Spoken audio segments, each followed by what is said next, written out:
Olá, Delfim em Foco, aqui é Marcelo, para uma entrevista com o Túlio Azevedo, que é o secretário de Saúde do município de Delfim Moreira, estado de Minas Gerais, a nossa querida Delfim. Boa tarde, Túlio. Boa tarde, Marcelo. Uma satisfação tê-los aqui. Eu acho que esse bate-papo ele tem que ser constante.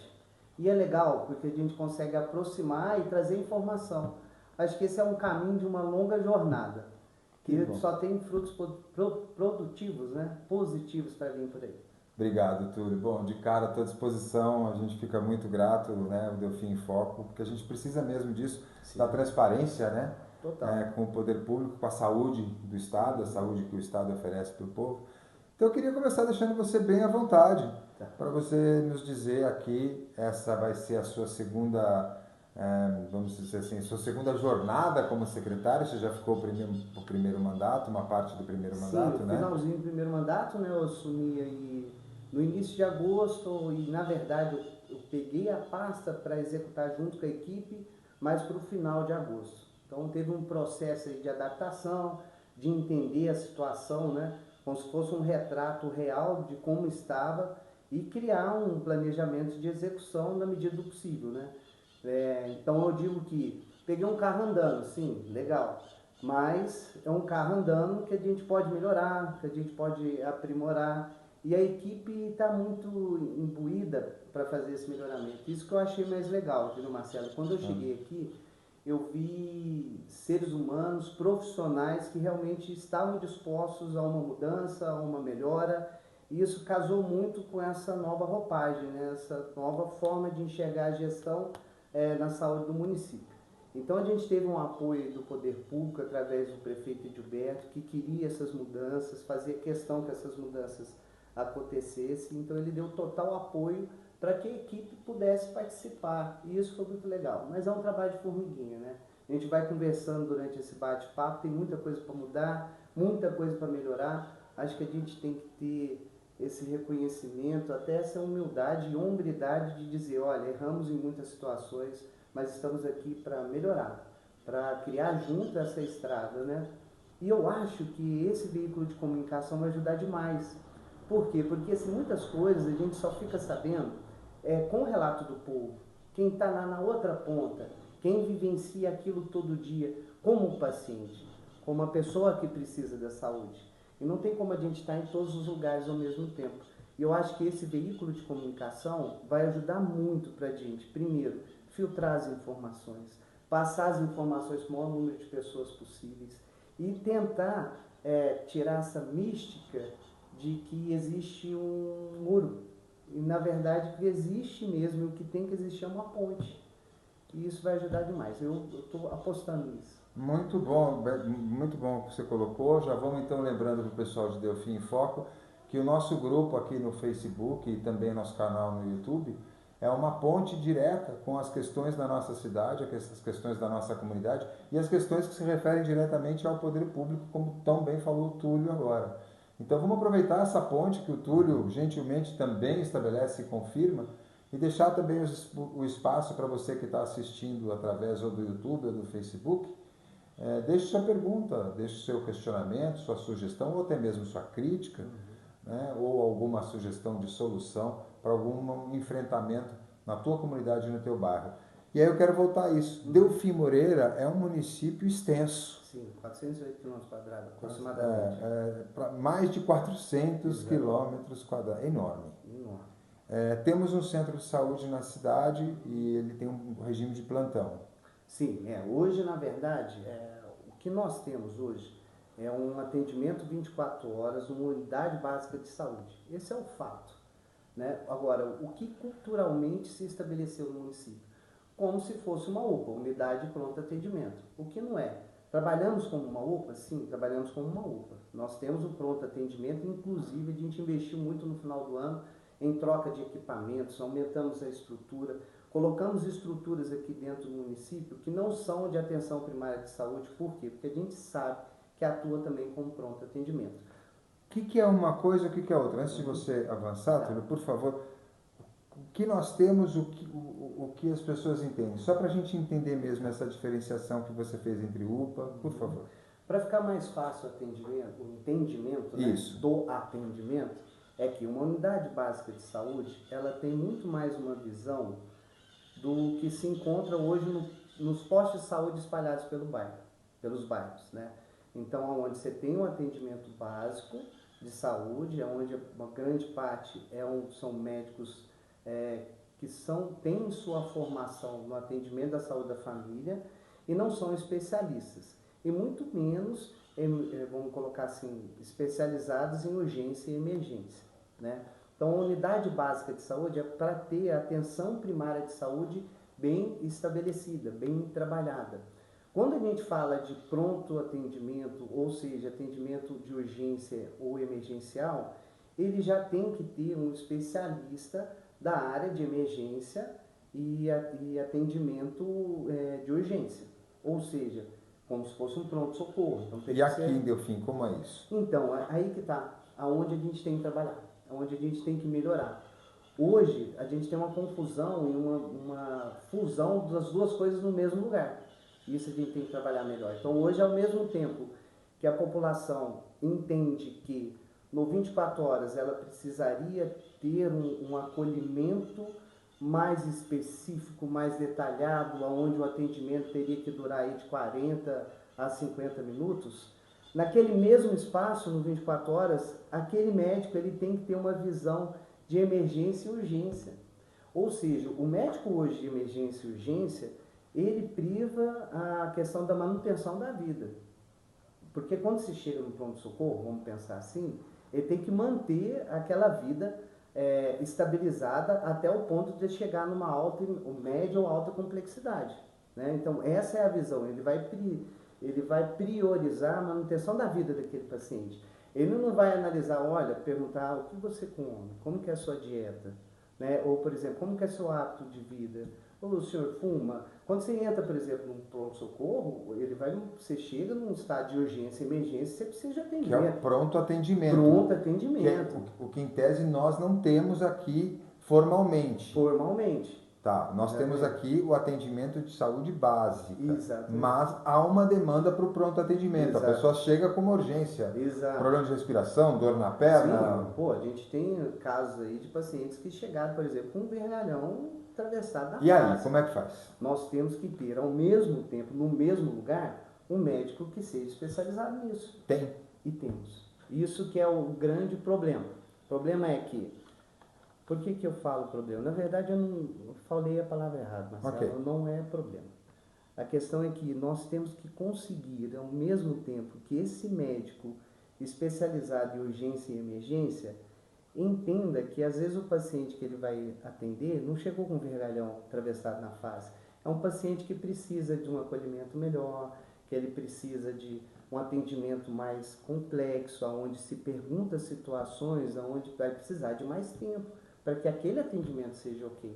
Então fica uma diferença, quer dizer, o pronto atendimento é o atendimento de urgência para manter a vida e estabilizá-la, então há um pragmatismo, correr, exatamente, tem um relógio batendo, tudo. Exatamente. O outro é o atendimento de saúde básica. Exatamente. Ele é mais acolhedor, é a hora de ouvir como é que está a alimentação, exatamente, que horas está dormindo, exato, quanto de água está tomando, exato, entende? Pegar a prescrição médica daquele paciente, da evolução dele. Então, por exemplo, vamos dizer que ele tenha uma patologia como diabetes, né? Vamos colocar assim. Nós já estamos digitalizados aqui em Delfim? Já estamos digitalizados. Então, nós temos o prontuário eletrônico. Então, muita coisa que a gente investe em energia de capital humano, ou seja, de especialistas, é justamente fazer que a informação seja unificada. Então, aquele médico, independente se ele vai ter o atendimento como unidade base de saúde ou ele vai ter um atendimento de urgência e emergência, a informação ela tem que ser única, ela tem que estar dentro de um único sistema, aonde, mesmo que o paciente for atendido no 24 horas, o médico de estratégia de saúde da família que vai atender ele lá no bairro, o que aconteceu aqui, esse médico tem a mesma informação, para ele não perder, não ter uma lacuna. Eu atendi esse paciente aqui no posto de saúde, aí, né, durante um atendimento e o outro, que às vezes vai demorar algum tempo, ele teve no 24 horas. Mas o que aconteceu no 24 horas quando ele foi lá? Né? Porque é como se tivesse um outro atendimento entre os dois espaços, de um primeiro atendimento e do segundo. E aqui em Delfim a gente tem o registro desses dois momentos? Temos o registro desses dois momentos e a gente está investindo muito na capacitação e treinamento dessa equipe para poder usar essa ferramenta. Isso que eu queria entrar, antes para as suas colocações, a gente já vai caminhando para o final. Então, só para lembrar quem está pegando a conversa agora, que estamos caminhando já para o encerramento, conversa com o Túlio Azevedo, secretário de Saúde aqui do município de Delfim Moreira de Minas Gerais, que assumiu a partir de mais ou menos agosto, né? Isso, agosto, novembro. E então, Túlio, vou mandar para você já algumas coisas que a gente já tem aqui, um pouquinho de reclamação já, mas isso é comum. É importante a gente lembrar, eu até vou pontuar a data aqui, veja só. A Regina Carvalho, no Delfim em Foco, dia 7 de novembro de 2024, então você tinha recém assumido, né? 7 de novembro, exatamente. Estava no comecinho, né? No comecinho. Então ela estava dizendo que ela precisou do carro de saúde para um atendimento psiquiátrico e que não conseguiu. Claro, ela faz um relato aqui, ficou muito chateada, então eu queria que você contemplasse isso na sua fala também. Tá. A gente teve aqui também a Ana Paula Silva, que agora, dia 5 de janeiro, faz uma reclamação no sentido de que ela chegou no posto, tem pessoas que atendem de forma, às vezes, ela sentiu isso, desleixada, que às vezes ficam no celular, não dão direito à atenção. Pode ser um caso pontual ou não sabemos, mas de qualquer forma a Ana Paula Silva, dia 5 de janeiro, sentiu isso e expressou aqui no Delfim em Foco. E, bom, e com relação à questão da facilidade dos exames e transporte, é uma outra preocupação bem constante, mas na época que você não era secretário, bem dito. Então, para a gente encerrar, caminhar aqui para deixar você à vontade para fazer as colocações que você já tinha preparado para nós, te agradeço pela recepção. Eu que agradeço. Então conta pra gente, o que a gente fala para esse povo, né, do carro, do atendimento, e o que a gente pode esperar agora, já que você está ok. Então nós podemos considerar novembro, dezembro, janeiro, 3 meses, né? Você está como secretário mais ou menos, né? Sim, é um pouco mais porque teve o processo de adaptação, né? Isso. Muita coisa a gente teve que organizar. Tá. Agora, Então, respondendo as perguntas, né? Com relação ao agendamento de veículo, o que eu vejo hoje, que eu encontrei, é uma coisa que a gente está aprimorando, melhorando, é que a gente precisa criar protocolos que sejam operacionais. O que quer dizer isso? A gente precisa criar uma forma de uma informação que chegue para todo mundo de como funciona esse agendamento. Então, por exemplo, as pessoas às vezes confundem o que é agendamento, ou seja, uma consulta pré-marcada, numa data específica, com a solicitação de veículo para uma urgência, ou que a pessoa esteja passando mal, não seja uma urgência, mas que precisa do veículo para trazer ela até o atendimento 24 horas. Então são duas coisas distintas. Como é que funciona o agendamento nesse caso da psiquiatria, né?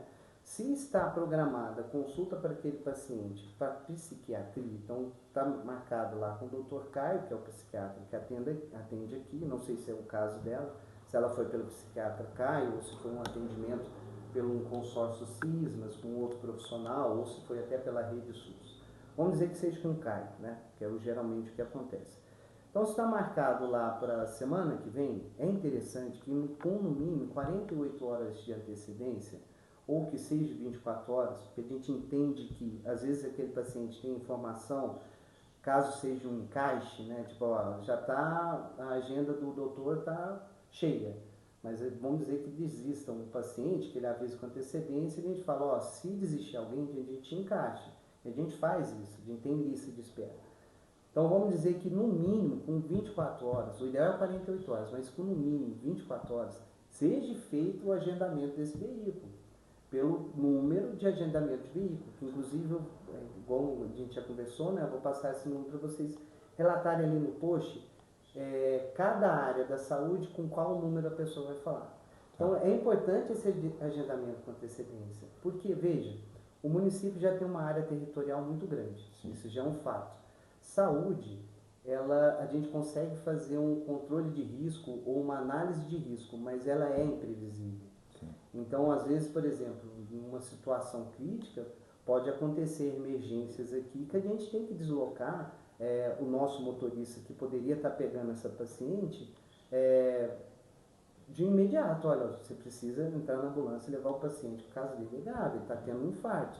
Então, quer dizer, por isso a importância do planejamento antecipado, por isso a importância do agendamento antecipado. Se a gente sabe que aconteceu uma urgência, aquele motorista vai ter que descer, e a gente sabe que está planejado naquele dia em específico X buscas de pacientes nos bairros, a gente vai se prever. A gente vai colocar um número maior, escalar um número maior de motoristas naquele espaço de tempo específico.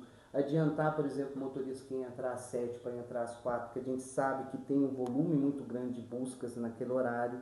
Por quê? Porque se acontecer alguma coisa, a gente tem alguém de reserva para atuar. Agora, sem esse planejamento, sem essa comunicação, é difícil. E a gente tenta, no máximo possível. Esforço não é falta de esforço. Não, e a gente está aqui na condição do Delfim em Foco, que é uma ação de grupo, de coletiva. A gente está aqui mesmo, não é para bater em você, mas é para te cobrar, né? Sim, tem que cobrar. É o nosso papel, né? Pedir. Normal, agora, você falou que nós vamos ter, até o final aqui a gente não tem agora, mas no final da edição, provavelmente vocês vão ter aí os telefones específicos da saúde. E além da informação do telefone, a gente vai colocar e disponibilizar também, que eu acho legal, quais são, por exemplo, as premissas. Vamos pôr assim, agendamento, o ideal, 48 horas, com mínimo de 24 horas de antecedência. Entende? Entendi. Busca ativa emergencial, o número é tal. Quais as informações que a pessoa vai te perguntar quando você ligar, entende? Então, quer dizer, não só os números, mas a gente vai passar orientações também, para que todo mundo, na hora que fazer a ligação, saiba o que fazer. O que responder, né? Exatamente. Vai ter um roteirozinho ali. Exatamente. Então, para a gente caminhar, eu gostaria que você fizesse... teve aquela outra pessoa que também, né, colocou que, poxa, tem um pessoal que fica no celular enquanto a gente entra. Sim. Olha, eu vou registrar também que tem bastante elogio também ao atendimento. A equipe agradece. Não existe realmente, poxa, fui bem atendido, precisei, tal. Então, é importante que a gente registre isso também. Teve, então, essa pessoa que... Como é que é essa coisa? Então, fui bem atendido, fui médio atendido, ou eu que não estou muito bom hoje, a pessoa sorriu, eu achei que ela estava debochando, né? Certo. Que caminho que a gente pode ter? Olha, acho que o melhor caminho é a gente entender que todos somos seres humanos, né? Mas nós não temos máquinas ali atendendo, né? As pessoas têm que ter essa percepção de que o profissional da saúde é um ser humano como você. A única diferença é que ele se capacitou e escolheu como profissão, através até do seu próprio juramento ao se formar, que ele está ali para aquela função. Certo. Né? Tá. Saindo dessa premissa, o que a gente tem que buscar? Aprimorar a capacitação também desses profissionais. Capacitando eles para que eles consigam ter, por exemplo, uma escuta ativa, onde ele tem essa percepção que é importante ele olhar para o paciente, seja ele um enfermeiro, seja ele um médico ou técnico de enfermagem, ele tem que olhar para esse paciente, ele tem que saber escutar esse paciente. Isso é um ponto. Ele precisa ser treinado para isso? Sim, precisa, porque constantemente a gente tem que renovar. Sim. Qualquer profissão, ela é cíclica. Claro, então as pessoas mudam, e a partir do momento que as pessoas mudam, a forma que você vai atender essas pessoas tem que ser mudada também. E outra coisa que é fundamental, não é só capacitar o profissional, mas também levar educação e saúde para a população. E isso é uma coisa que ficou um tempo meio perdido. E a gente vai buscar isso. Então, quer dizer, o que é a informação da saúde? Né? O que é a pessoa saber como o sistema funciona, mas também saber o que é uma boa saúde. Quais são os sinais que a pessoa realmente ela tem que ficar preocupada. Quais são os hábitos diários dela, de como ela se cuidar, sabe? Como que é hoje, o que é entender a saúde como um todo. Porque quando isso acontece, do lado de cá, você tem um profissional que ele está mais preparado para ter uma percepção mais acolhedora com o paciente, e o paciente já entende mais a saúde, e ele valoriza mais essa saúde. Então, quando você tem esses dois lados bem trabalhados, aí a coisa começa a engrenar. É óbvio que a gente, além dessa parte, a gente precisa também fazer um monitoramento, uma averiguação de como esse profissional está. Então, hoje, o que a gente busca, junto em parceria com a Câmara Legislativa, é sim criar um cargo de coordenador de atenção primária à saúde.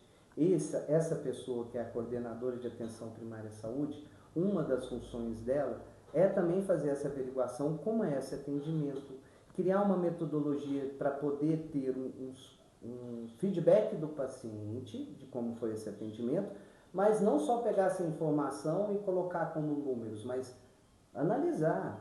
Então, peraí, tá.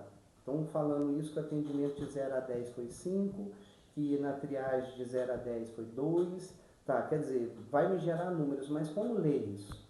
Sabe, ter esse discernimento. Reunir com um profissional que está tendo essa baixa avaliação e fazer um trabalho com ele no sentido de, tá, o que está acontecendo? Como que a gente pode melhorar? Né? Ou caso não tenha melhora, realmente trocar o profissional. Quem pode ser esse novo profissional? Saber escolher isso, né? Então isso não pode partir única e exclusivamente do secretário de saúde. Tem que ter um trabalho conjunto, né? E é nisso que eu acredito, e é isso que a gente vai buscar. Quer dizer, esse trabalho conjunto onde a sociedade, o indivíduo, começa a entender o que é a sua própria saúde, como, por exemplo, tomar água todo dia, sim, né? Hábitos saudáveis. Hábitos saudáveis, dormir bem, se alimentar adequadamente. E o profissional também vê os limites em que ele se encontra, porque o trabalho é estressante, então precisa avaliar quando ele estava sob um estresse muito grande, reagiu mal, ou ele está tendo descaso, afastamento, ou retreinamento, ou até a acolhida da sociedade. Marcelo, é uma coisa muito interessante que isso é um aspecto global, né? Hoje as empresas que se mantêm no mercado, isso eu falo de empresas mesmo, ela tem um olhar para o funcionário totalmente diferente. Então hoje você tem empresas renomadas aonde aquele profissional, ele é cobrado, mas ele tem um suporte terapêutico. O próprio profissional, ele tem um atendimento terapêutico. Aquele profissional é monitorado como que está o estado de saúde dele. É feita uma avaliação contínua com aquele profissional dentro da subjetividade da questão emocional daquele funcionário. Então, isso tem que ser feito também. A gente não pode entender que tem que ser feito só com o paciente. A gente tem que fazer isso, principalmente com o paciente, mas a gente tem que fazer isso também com os profissionais que atendem esse paciente. Porque aí eu acho que a coisa flui. Bacana. Túlio, eu vou te agradecer muito por ter nos recebido aqui para esse primeiro papo, deixando o nosso grupo aqui do Fim Foco aberto para novas conversas. Vai ser um prazer, foi ótimo conversar contigo. Lembrar a todos que estão nos assistindo, escrevam nos comentários, mandem suas perguntas. Não é aqui só para aumentar a nossa visibilidade, não é isso não que a gente está preocupado com uma Delfim Moreira melhor para todos nós. E estamos aqui diante do secretário com essa possibilidade de transparência. Então escreva aí aquilo que você acha que pode melhorar, aquilo que você não gostou, aquilo que você acha que precisa. E numa próxima oportunidade a gente volta a conversar com o Túlio já com essas perguntas. Pois não, Túlio? Não, assim, tem muitos assuntos que a gente sem dúvida pode tratar. Vamos tratar. Eu vejo que tem. Vamos tratar em breve. Diga aí se gostou e a gente volta para tratar. Porque assim, tem muita coisa legal para acontecer em 2025 que vai lidar justamente com essas situações. E então é importante a população entender que a gente está com um planejamento. E esse planejamento, eu acredito, não só eu, mas como equipe, que vai mudar muitas coisas. Então, eu acredito que algumas pessoas já estão acompanhando que a gente está criando processos seletivos para trazer mais profissionais, apesar de estar amarrado a uma solução criada lá atrás, mas a gente está buscando, mesmo usando esse molde, trazer mais profissionais. A gente entende que as férias de um médico de estratégia de saúde da família, a população não pode ficar sem atendimento. Então, a criação dessa equipe volante que a gente está criando, né, com mais um médico, mais um técnico de enfermagem, é justamente para suprir essas necessidades, porque é de direito também, né? Principalmente os médicos oriundos do programa Mais Médico, eles têm direito, não tem como se bloquear, eles vão tirar essas férias, mas a população não precisa ficar sem atendimento, não pode ficar sem atendimento. E também a gente entende que hoje a estratégia de saúde da família ela precisa de mais suporte, principalmente com a equipe multidisciplinar. Então nós estamos trazendo mais a atenção primária à saúde, onde envolve mais nutricionistas, mais fisioterapeutas, mais educadores físicos, mais psicólogos, onde a gente está estruturando isso, inclusive até mesmo com assistente social dentro da saúde, que isso é importante.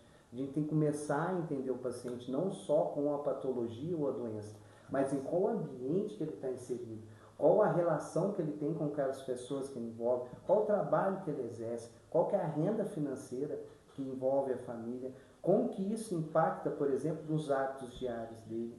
Quer dizer, tudo isso faz parte de uma rede que hoje a gente tem que estruturar para acontecer. Isso é saúde, né? Então, vou deixar aberto aqui a você, a qualquer momento, fala comigo, fala com o Júlio, aciona o nosso canal, os administradores. Se precisar fazer um comunicado aqui para Delfim Moreira através do Delfim Foco, vamos ficar muito honrados. Aciona, a gente vem aqui. Tá bom? Legal, perfeito. Muito obrigado. Eu que agradeço, Marcelo. É um prazer estar com vocês aqui. Boa eu sorte. Não sei se eu fui objetivo ao ponto, né? De não, as pessoas vão dizer, as dúvidas que tiverem, por favor, escrevam, a gente encaminha. E como a gente mora numa cidade, eu gosto de chamar aqui do paraíso, sabe? Sim, mas Túlio, eu adoro aqui. Então, assim, não é difícil encontrar o Túlio na rua, Sim. né, Túlio? Nossa, é muito simples. E a porta aqui, isso que eu acho legal, foi bom você colocar fala isso. Porque assim, a gente está com uma gestão meio que de portas abertas e gestão compartilhada, que eu acho isso legal também. A partir do momento que você tem uma equipe, essa equipe ela tem que fazer parte da gestão também. E do mesmo jeito, eu recebo muitos pacientes aqui, muitos munícipes, que muitas vezes não é nem pacientes, são munícipes que querem conversar. Quem me conhece, quem já esteve aqui, sabe que eu atendo todo mundo. É claro que eu tenho minhas limitações, mas eu atendo todo mundo. E a ideia que eu acho muito importante isso também. As pessoas, antes de tomar determinadas, vamos colocar assim, posições, busca mais informação, vem atrás de mim, conversa com a minha equipe, tenta entender, porque muitas vezes é uma comunicação que saiu extraviada, é uma informação que chegou pela metade, e às vezes isso gera um dano que é ruim para ambas as partes. Por que para ambas as partes? Porque a pessoa que faz a comunicação sem a informação correta, ela dificilmente vai encontrar uma solução, porque ela não sabe nem o que ela está reclamando, né?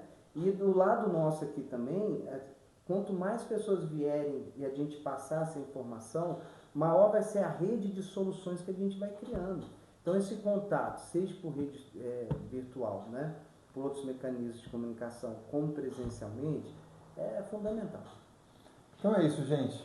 Delfim em Foco falando sobre saúde com o nosso querido secretário Túlio. Fica por aqui, deixem suas perguntas e até já, gente.